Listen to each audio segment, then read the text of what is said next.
Hello guys, this is Deepika. Welcome back to my channel that is ready to study.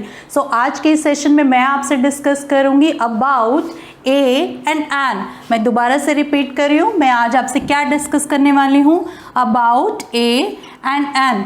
C guys, जो हमारी English grammar होती है यानी कि जो अंग्रेज़ी व्याकरण है उसके अकॉर्डिंग हम इंग्लिश लैंग्वेज में आर्टिकल्स पढ़ते हैं और आर्टिकल्स होते हैं ये तीन, ए, एन एंड द। सो जैसा कि वी नो कि अभी हम बेसिक सेशंस ले रहे हैं, ठीक है।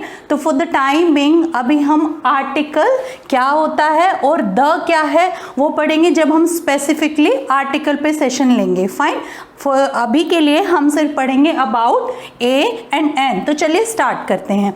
हम स्टार्ट करते हैं एक बेसिक कंसेप्ट से जो है नाउन। देखिए नाउन क्या होता है, नाउन को हिंदी में कहते हैं संज्ञा।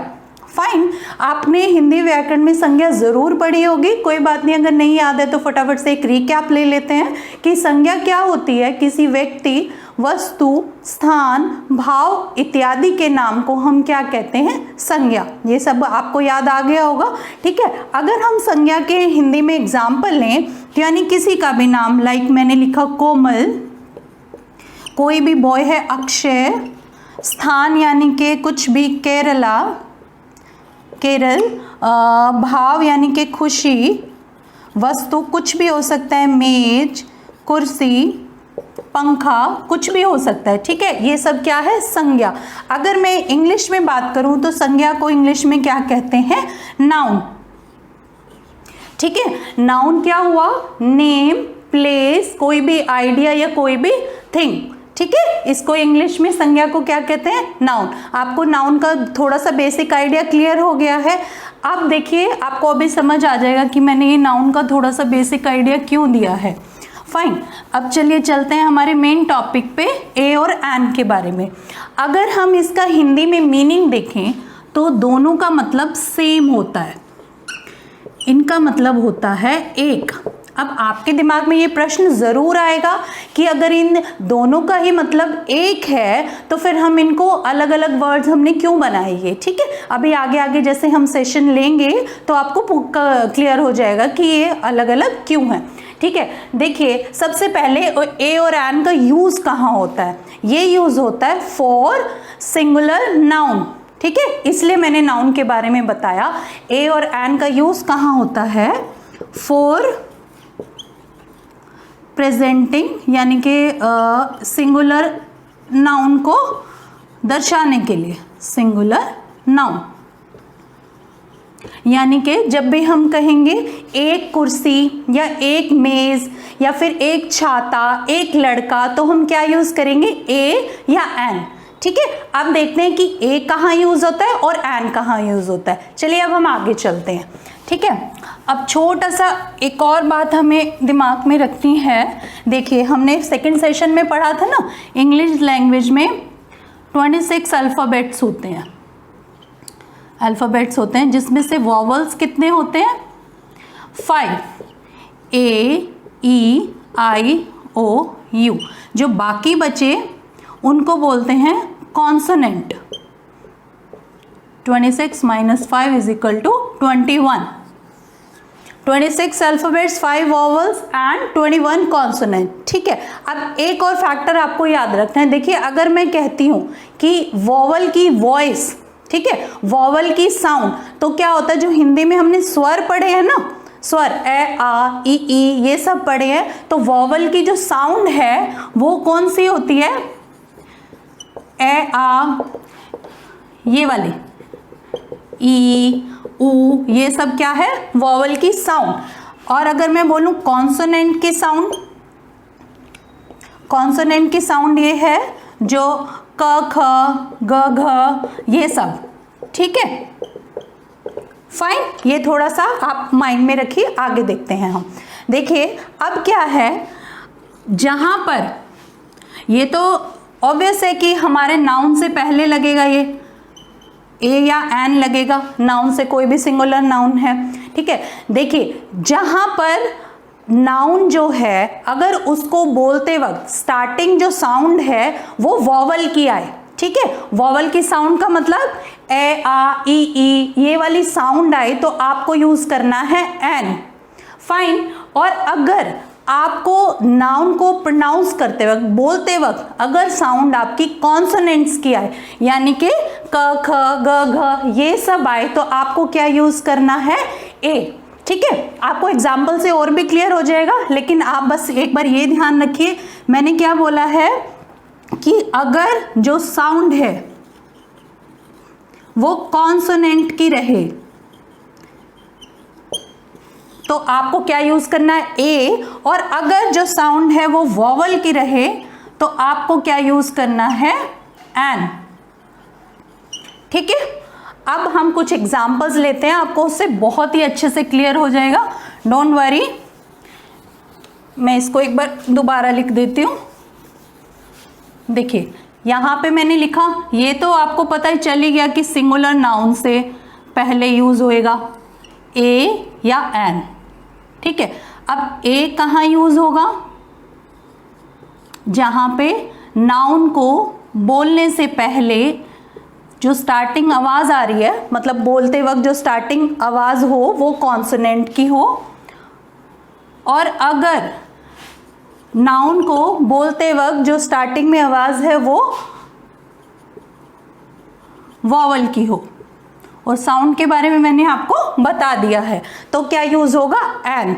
ठीक है, जनरली देखिए इस कंसेप्ट में बहुत से बच्चे या बहुत से स्टूडेंट्स बहुत मिस्टेक करते हैं, बिकॉज वो सोचते हैं कि अगर वॉवल से स्टार्ट होता है हमारा नाउन तो हम एन यूज करेंगे। ये कंसेप्ट रॉन्ग है। ठीक है, वॉवल से स्टार्ट हो या कॉन्सोनेंट से, ये हमारा मैटर नहीं करता है। हमारा मैटर ये करता है कि जब हम उस नाउन को बोलें तो स्टार्टिंग में जो आवाज है वो कौन सी होनी चाहिए, वॉवल की या कॉन्सोनेंट की। ठीक है, अब देखिए हम एग्जाम्पल लेते हैं, सपोज एप्पल। ठीक है, अब हमने ये देखना है ए लगेगा या एन। देखिए ए से स्टार्ट है, ये कॉन्सोनेंट है, sorry A is a vowel. ठीक है, लेकिन जब हम इसे बोल रहे हैं तब भी हमें चेक करना है। फाइन, हमें चेक क्या करना है, जब हम इसे बोल रहे हैं एप्पल। ठीक है, एप्पल में ए आ रहा है तो ये स्वर की साउंड है, वॉवल की साउंड है, तो क्या आएगा, एन। ठीक है, अब आगे चलते हैं। सपोज मैं लिखती हूं कि वन कैट हमें रिप्रेजेंट करनी है, तो देखिए कैट ये किससे स्टार्ट है, कॉन्सोनेंट से स्टार्ट है। अब हमें इसको बोल कर देखना है, कैट तो किससे स्टार्ट हुआ, ये क से, का है कॉन्सोनेंट की साउंड, तो हमारा क्या आएगा, ए। ठीक है, अब आगे चलते हैं, बैग BAG, बैग। देखिए बैग क्या है, ब से शुरू हो रहा है। ठीक है, बी से शुरू हो रहा है, बी इज अ कॉन्सोनेंट। अब देखते हैं हम इसे बोलते वक्त क्या हो रहा है, बैग। ब क्या है, कॉन्सोनेंट की वॉइस आ रही है, तो क्या यूज होगा, राइट, ए यूज होगा। अब हम आगे चलते हैं, अम्ब्रेला।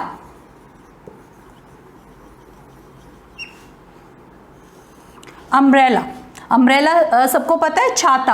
अब देखिए ये किससे स्टार्ट है, ये है वॉवल। ठीक है, वॉवल से स्टार्ट है, लेकिन हमें क्या चेक करना है, वॉइस। देखिए इसको प्रोनाउंस कीजिए, अम्ब्रेला। अ क्या है, हमारी वॉवल की साउंड है, तो हमारा क्या यूज होगा, एन, राइट। ठीक है, आप ऊपर के चार्ट से देखते जाइए, जहां पे वॉवल की साउंड है वहां मैं एन लगा रही हूं, जो कॉन्सोनेंट के वहां ए लगा रही हूं। ठीक है, अब देखिए एग सी, ये कहां से स्टार्ट हो रहा है, वॉवल से, लेकिन हमें बोल के भी जरूर देखना है। जनरली क्या होता है, हम इसको देखते ही, वॉवल को देखते ही हम एन लगा देते हैं, लेकिन अभी आगे एग्जांपल्स में देखिएगा, यू विल बी क्लियर। देखिए एग, ई एक वॉवल है और इसको बोलते वक्त कैसे आवाज आ रही है, एग, ए। ठीक है, ए भी एक वॉवल की साउंड है, तो क्या यूज होगा, एन। फाइन, अब आ जाते हैं, मैंने लिखा चेयर। तो ये किससे स्टार्ट हो रहा है, कॉन्सोनेंट से। अब बोल कर देखें, चेयर, च की आवाज आ रही है, चे कॉन्सोनेंट की साउंड है, तो क्या यूज होगा, ए, गुड। अब देखिए, अब हम आगे एग्जाम्पल चलते हैं।